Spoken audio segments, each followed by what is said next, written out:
Tem uma coisa que eu sempre tive curiosidade, né? De como foi escrita a notícia do desencarne do professor Hermógenes, que até hoje tem gente que acredita que ele é vivo. Eu lembro que eu já tive que convencer as pessoas, falar, não, ele já faleceu. Não, ele está vivo, eu sei que está. Depois a pessoa vai lá procurar no Google e vê que não. Então, e sempre assim, eu não estou falando de mestre, né? Mas é um mestre, né? Sempre tem história sobre esse momento derradeiro. Será que você poderia contar algum detalhe de como foi?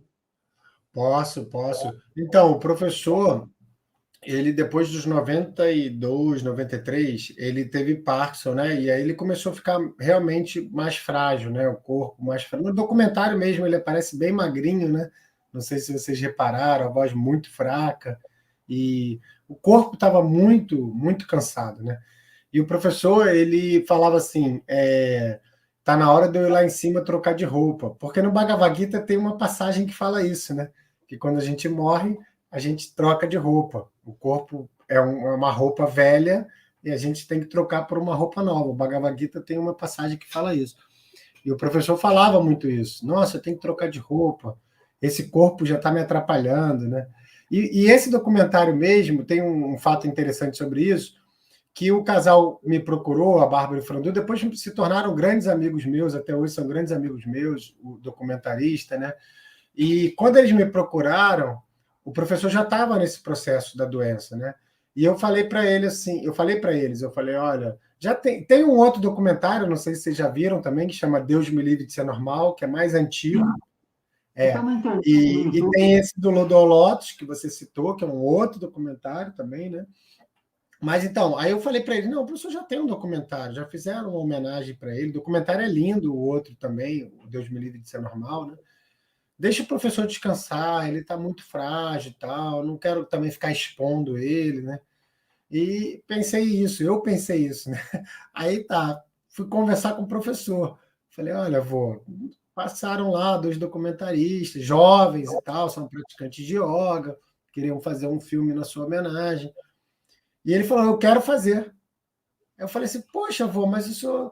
Não, não, eu quero fazer, eu quero fazer. Eu falei, tá, mas por que o senhor quer fazer? Aí ele falou assim, não, porque eu quero que as pessoas vejam que mesmo o Hermógenes, que a vida inteira praticou Hatha Yoga, que se alimentou bem, que cuidou dos pensamentos, o corpo envelhece, adoece e morre.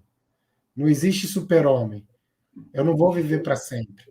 Então, assim, isso para mim foi um ensinamento, né? Porque eu queria poupar ele, de certa forma, até preservar, né? Não querer Uhum. mostrar ele ali mais frágil, né? Talvez mais como neto do que como aluno, mas ele foi muito, muito direto. Ele falou: não, eu quero que as pessoas me vejam assim. E uma coisa que me marcou muito nesse final, assim, do corpo mais frágil, algumas coisas marcaram muito, né? Mas a aceitação dele, sabe? Mesmo ali na cama, fragilizado, era uma doçura, era cantando. Teve uma cena, uma vez ele teve internado, assim, e ele teve que ficar até entubado, e ele saía de entubar meio que cantando mantra, sabe? Aquilo me tocou tão profundamente, assim, com a voz muito. Você não escutava, mas ele estava ali murmurando, assim, e de uma tranquilidade, esse processo dele. Às vezes eu chegava na casa dele e ele falava assim: você está ouvindo essa música? E não tinha música nenhuma, né? Você não está ouvindo essa música clássica e tal, eu estou ouvindo esse som. E era um som espiritual, com certeza, né? Ele já estava mais lá do que aqui. E ele falava assim para mim: ele falava assim, você está pronto? Aí eu falava assim: não estou pronto, vô. Então fica pronto, porque eu estou indo embora. Ele falava, ele era brincalhão. Você já está pronto? Eu falei assim: não estou pronto. Ele falou: não, mas olha, se prepara, porque eu sei. Ele falava: eu sei que está chegando a hora e tal. E no dia mesmo que aconteceu foi muito bonito, porque ele estava muito tranquilo. Eu não estava lá no momento, estava indo para lá, mas a minha mãe estava com ele e ele estava ali cantando Gayatri em casa, respirando. Ele sabia que ele estava se despedindo, ele sabia que era o momento, e teve uma morte muito tranquila, assim, muito tranquila. Essa passagem, né? A morte não, mas essa passagem, porque realmente eu via nele que ele não era mais aquele corpo, né?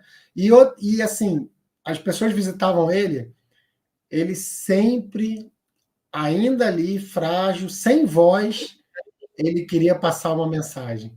Ele falava isso para mim: até meu último momento eu quero tentar ajudar alguém, sabe?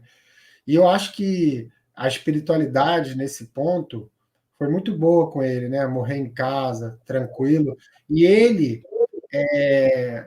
uma aceitação muito grande, que é um momento difícil, né? Eu fico vendo outros idosos, vai perdendo a voz, vai perdendo a audição, vai perdendo Se você não tiver um entendimento mais profundo, é um momento muito duro, né? E ali, de novo, nesses últimos momentos, o professor deu testemunho, né? Para mim, aquilo ali era um testemunho. Olha, é possível tá com esse. Eu sabia que ele tinha dores, eu sabia que estava difícil, mas ele estava tranquilo, sabe? Ele estava entregue. A hora que fosse, ele estava preparado. E isso, para mim, marcou muito, assim. E ele foi muito. Aquelas 4 palavrinhas, né? Entrego, confio, aceito e agradeço. Então, ele estava sempre repetindo isso. Foi uma passagem muito suave, né? Muito suave. Graças a Deus, ele foi muito tranquilo, assim. Nossa, sempre lúcido, né? A velhice, às vezes a gente pensa assim, nossa, tem dor, vai perdendo audição, visão, tudo mais. Assim, a gente, cara, se for, a pessoa está se sutilizando cada vez mais, chegando num estado assim de pratyahara, né? Vai perdendo os sentidos, mas se sutilizando, não imaginar um sofrimento, mas pelo contrário, a pessoa está se desapegando, né, da matéria. Está começando a se libertar. É uma liberdade. Sem dúvida. De vista é o yoga puro, né? E eu acho que pessoas assim como que praticaram uma vida toda, né? A gente lê muito, estuda muito aí, né, no Yoga Sutra, os siddhis e tal, poderes. O professor era uma pessoa muito reservada, assim, sabe, nesse ponto, muito humilde, né? Ele nunca falou para mim nada sobre isso, e eu nunca tive nem coragem de perguntar. Mas a verdade é que, assim, acho que se ele tinha algum seed, era esse seed, sabe, da paz, da tranquilidade, de tocar o coração das pessoas. Isso, para mim, era impressionante, assim, né? Às vezes eu viajava para ele para um congresso, eu falava, fazia uma palestra lá, toda preparada, 2 horas eu falando. O professor falava uma frase, ele resolvia tudo, as pessoas amavam, resolvia o problema das pessoas, a gente lá se esforçando. Ele, com uma palavra, um sorriso, ele tocava o coração da pessoa, sabe? Aquela história que a gente escuta, né? Quando o mestre aparece, que a energia muda, nítido, assim. Você chegava perto do professor, a energia do lugar das pessoas mudava. O professor entrava na sala, em qualquer lugar que ele tivesse, a energia do ambiente inteiro mudava, né? Não vou dizer que isso era um seed especial dele, mas que ele tinha essa capacidade, que talvez todos nós tenhamos também, né? Se praticar, se viver o yoga dessa maneira, mas era a capacidade de tocar o coração da pessoa, com um livro, com uma fala, com uma palestra, com uma frase. Eu conheço pessoas que falam assim, nossa, eu li o livro do seu avô, eu nunca esqueci essa frase. Essa frase me acompanhou para o resto da vida, até hoje me acompanha o que ele escreveu naquele livro, né? Então, esse era talvez, digamos assim, né, entre aspas, o poder que ele tinha era de tocar, né, o coração das pessoas, né?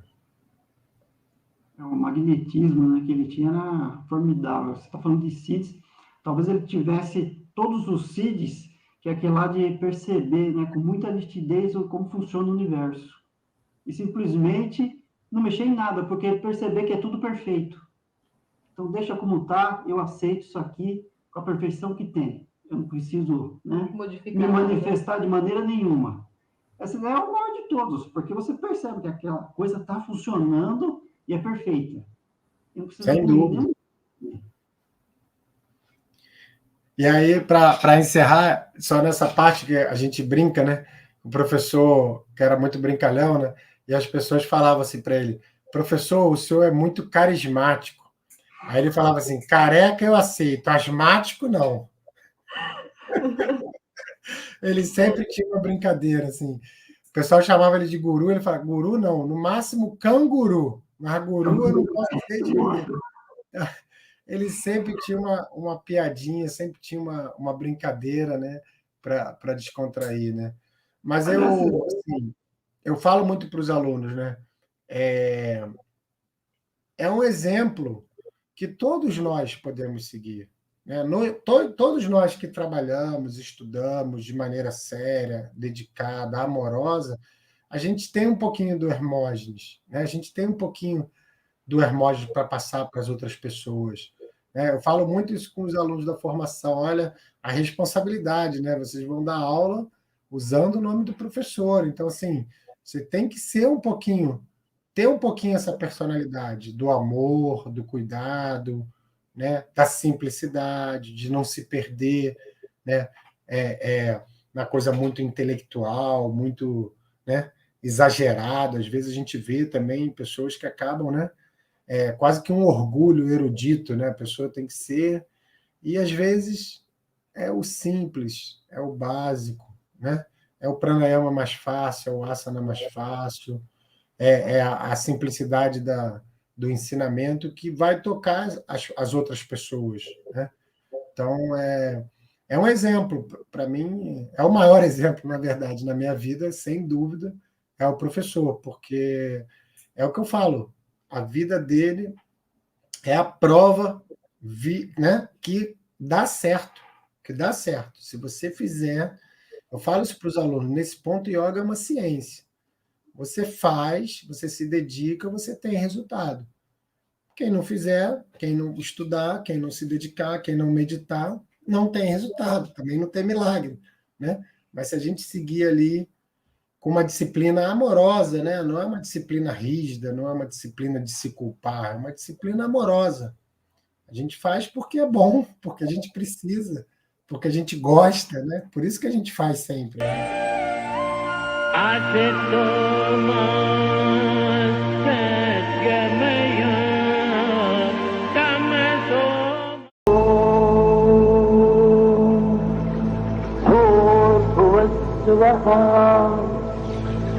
तत्सवितुर्वरेण्यं भर्गो देवस्य धीमहि धियो यो नः प्रचोदयात् ॐ शान्ति शान्ति शान्ति।